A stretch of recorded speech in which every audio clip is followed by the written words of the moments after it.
نحمده ونصلي ونسلم على رسوله الكريم اما بعد اعوذ باللہ من الشیطان الرجیم بسم اللہ الرحمن الرحیم۔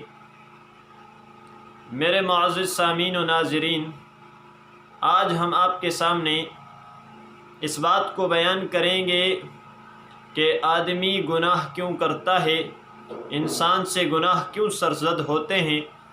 بہت سی وجوہات ہیں جن کی وجہ سے آدمی گناہ کرتا ہے، ان میں سے عموماً 4 وجوہات یہ ہیں جن کی وجہ سے انسان سے گناہ سرزد ہوتے ہیں۔ نمبر 1، آدمی یہ سمجھتا ہے کہ اسے کوئی نہیں دیکھ رہا۔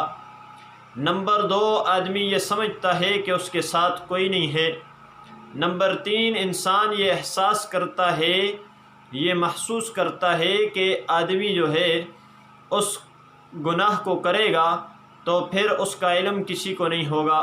اور نمبر 3، جب انسان بدبختی میں اس حد تک چلا جاتا ہے، وہ یہ کہہ اٹھتا ہے بے شرمی کے اندر کہ میں گناہ کروں گا تو میرا کوئی کیا کر لے گا۔ اللہ رب العزت نے ان 4 وجوہات کا جواب اپنے کلام میں دیا۔ سب سے پہلے آدمی سمجھتا ہے مجھے کوئی نہیں دیکھتا۔ اللہ تبارک و تعالی جل شانہ اپنے کلام میں فرماتے ہیں ان ربک لبالمرصاد، بے شک تیرا رب تیری گات میں لگا ہوا ہے۔ اللہ رب العزت انسان کو دیکھ رہے ہیں۔ مرصاد کہتے ہیں کہ جب کوئی تیر انداز اپنے شکار کا نشانہ لگاتا ہے تو اس سے پہلے اس کو خوب غور کے ساتھ دیکھتا ہے۔ اس توجہ کی کیفیت کو مرصاد کہتے ہیں۔ یوں ہی اللہ رب العزت بھی انسان کو دیکھ رہے ہیں۔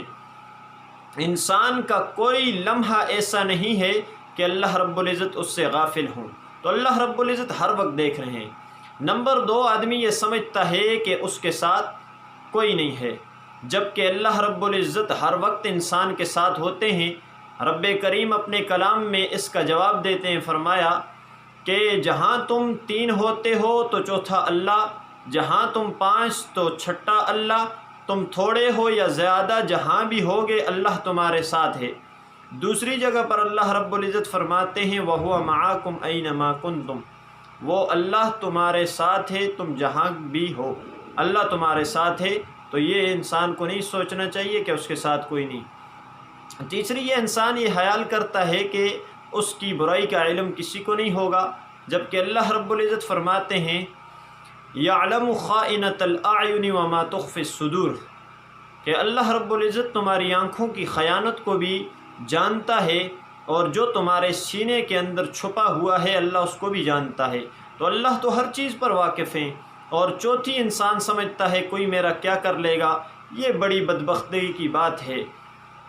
تو اللہ رب العزت فرماتے ہیں ان اخذہ علیم شدید، اللہ کی پکڑ بڑی دردناک اور بہت سخت ہے۔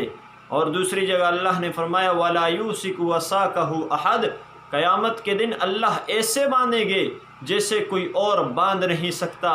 اور فرمایا اللہ رب العزت فرماتے انی اعذبہ عذابا لا اعذبہ احدا من العالمین، میں ایسا عذاب دوں گا جیسا تمام جہانوں کے اندر کوئی عذاب نہیں دے سکتا۔ تو اب ہمیں ان خیالات کو ترک کر دینا چاہیے۔ اللہ رب العزت دیکھ بھی رہے ہیں، ساتھ بھی ہیں، جاننے والے بھی ہیں، اور پھر گناہوں پر سزا دینے والے بھی اللہ ہی ہے۔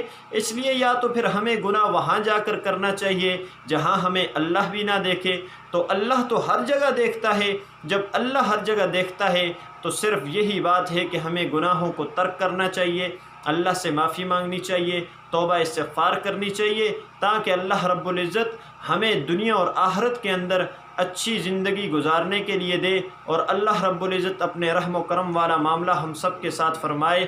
اللہ رب العزت ہم سب کو گناہوں سے بچنے کی توفیق نصیب عطا فرمائے۔